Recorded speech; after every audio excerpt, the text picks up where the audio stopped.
સુરતના હિન્દુ મિલન મંદિર ગણેશ ઉત્સવને લઈને ઐતિહાસિક નિર્ણય કર્યો હોય તેમ હવે દર વર્ષે માટીની નવી પ્રતિમાની જગ્યાએ એક જ ધાતુની ગણેશ પ્રતિમાની સ્થાપના કરી પૂજા કરવામાં આવશે.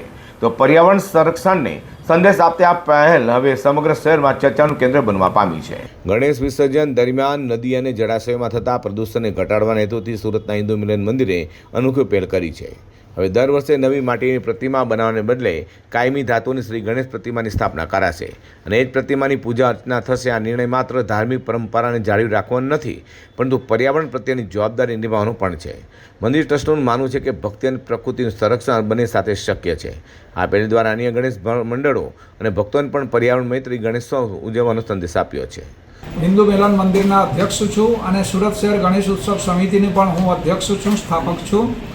આ વર્ષે ઈશ્વરની પ્રેરણાથી અમે હિન્દુ મિલન મંદિરમાં જે ગણેશ ઉત્સવ સમિતિના વડીલ છે કહીએ તો વાંધો નથી, જે પ્રચાર એ છે પ્રથમપ્રદર્શક છે, અને અહીંયા અમે આ વર્ષથી જે ધાતુની પંચધાતુની મૂર્તિ છે એ મૂર્તિનું પ્રતિષ્ઠા કરીશું અને આ મૂર્તિ કાયમ રહેશે. અને પૂજા માટે એક 1.25 ફૂટની મૂર્તિ, માટીની મૂર્તિ રહેશે, જેના ઉપર પૂજન વિધિ થશે અને ત્યાર પછી વિસર્જન અનંત ચૌદસના દિવસે એનું વિસર્જન કરવામાં આવશે ત્યાં એક તપેલાની અંદર, એક કુંડની અંદર. અને આ મૂર્તિ જે છે આ મૂર્તિ અમે પ્રોસેસનમાં લઈ જઈને પછી અમે લઈ આવીશું.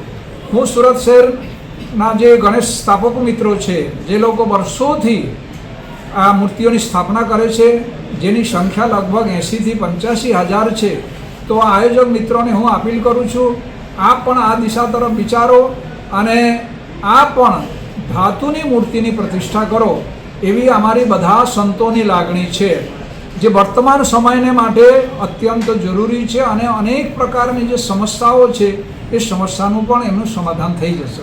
સુરતમાં મુંબઈ પછી સૌથી મોટું ગણેશોત્સવ ઉજવાય છે ગુજરાતમાં. ત્યારે આ વખતે હિન્દુ મિલન મંદિર દ્વારા ધાતુની શ્રીજીની પ્રતિમાની સ્થાપનાની જાહેરાત કરી પર્યાવરણ બચાવવાની અનોખી પહેલ કરાઈ છે.